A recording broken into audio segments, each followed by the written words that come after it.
konsekuensinya. Iya, cuman itu kayaknya konsekuensi logis ketika kita sudah punya di daerah kan, otonomi daerah, karena kan daerah juga punya kepala daerahnya masing-masing. Iya, tapi menurut saya kalaupun otonomi daerah ada undang-undang wabah tahun 84 yang diterangkan oleh Prof. Edi di tempat yang ini yang saya debat kemarin, mengatakan bahwa kalau semua orang yang menghalangi penanganan wabah bisa kena pasal loh. Jadi orang-orang yang kayak gini tuh kayak pejabat juga bisa kena karena dia menghalangi penanganan wabah. Kita harusnya belajar dari 3 negara. Taiwan itu bisa stabil tanpa harus lockdown. Ya, tanpa harus vaksin. Padahal dia lockdown 2 bulan. Terus yang kedua, kita belajar dari India. India itu penduduknya 1 miliar. Kenapa COVID-nya kekontrol? Karena kita bisa lihat video-video yang beredar. Polisi buat video prank. Jadi ada orang yang nggak pakai masker pura-pura mau digebuk. Itu viral videonya. Akhirnya semua orang patuh. Dan tracing. Kita tuh salah kaprah loh Mbak Rosi. Namanya swab antigen sama swab PCR. Kita nggak usah jauh-jauh bahas vaksin. Soal swab PCR sama swab antigen, itu harusnya berdasarkan epidemiologi itu untuk tracing. Jadi misal Mbak Rosi nih, amit-amit Mbak Rosi kena COVID, berarti 30 sekitarnya ini kena antigen harusnya. Nah yang terjadi di Indonesia, swab antigen itu sebagai apa? Syarat perjalanan, syarat masuk kantor. Padahal saya udah bilang berkali-kali sama teman-teman nakes, kalau orang COVID, dia tidak bergejala, itu cukup isolasi mandiri 14 hari. Setelah 14 hari, kemampuan infeksinya virus ini nggak ada. Jadi, tapi dia tetap akan positif karena ada virus mati di hidung sama di laring. Ya makanya kita mau ngandalin swab PCR tuh. Berarti lu setuju dong apa katanya? Berarti Dokter Tirta setuju dong katanya Menko PMK bahwa kalau orang sakit COVID nggak usah harus langsung ke rumah sakit.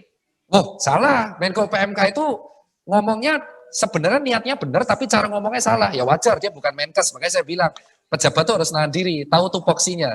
Kalau dia bukan kesehatan ya jangan ngomong kesehatan. Saya kan kritik. Menko PMK tuh bilang kayak gini, jangan dikit-dikit ke rumah sakit. Kan ada puskesmas dan kawan-kawan. Akhirnya apa? Ya yang diterima masyarakat jangan dikit-dikit ke rumah sakit. Harusnya salah. Harusnya yang ngomong tuh seperti Menkes. Ngomongnya kayak gini. Buat masyarakat, jika Anda merasakan gejala, silakan ke puskesmas terdekat. Niatnya sama kan? Ya. Nah, ini yang saya bilang. Tapi kalimat utamanya, mestinya ke puskesmas. Iya, harusnya bilangnya, niatnya beliau tuh apa? Pak Effendi ini bilang kayak gini. Buat masyarakat tuh apa sih? Apa-apa dikit-dikit ke rumah sakit, dikit-dikit ke rumah sakit. Wong kita punya puskesmas. Kasihan rumah sakit kita. Bread yang digoreng kan yang pertama kan? Ya nggak salah medianya. Orang itu kan omongan dari beliau. Perkara framing, ya itu resiko. Harusnya ngomong kayak gini.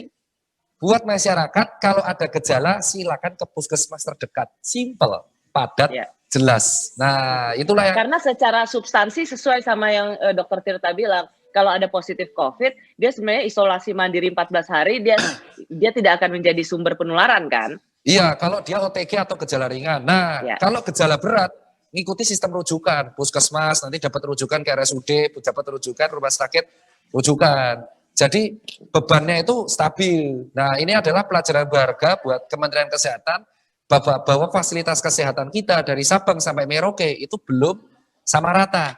Yang sama adalah masih di bidang Jakarta sentris. Benar katanya Pak Menteri. Pak Menteri mengatakan apa? Kesehatan itu sistemnya sosialis, bukan liberalis. Sosialis itu it means-nya adalah bukan paham kiri kanannya. Untuk kesehatan tuh harusnya sama rata. Semua rakyat sama rata. Ya. Betul, apalagi kalau bukan hanya punya duit. Bener, makanya saya setuju banget vaksin itu gratis. Akhirnya kan vaksin mandiri belum fix nih. Gitu. Sebelum ke situ Dokter Tirta, kan Menkes yang baru ini kan juga langsung komunikatif ya, langsung bilang bahwa selama ini kita salah dalam hal pelacakan secara epidemiologi. Lu setuju dengan omongan dia? Wah, setuju banget. Beliau itu berbicara hal seperti itu karena beliau ada diskusi. Udah ketemu lo? Bukan hanya aku sih, ada kawal COVID. Ketemu kawal COVID, ketemu lapor COVID, ketemu pandemic talk, ketemu peneliti-peneliti guru besar dari berbagai universitas.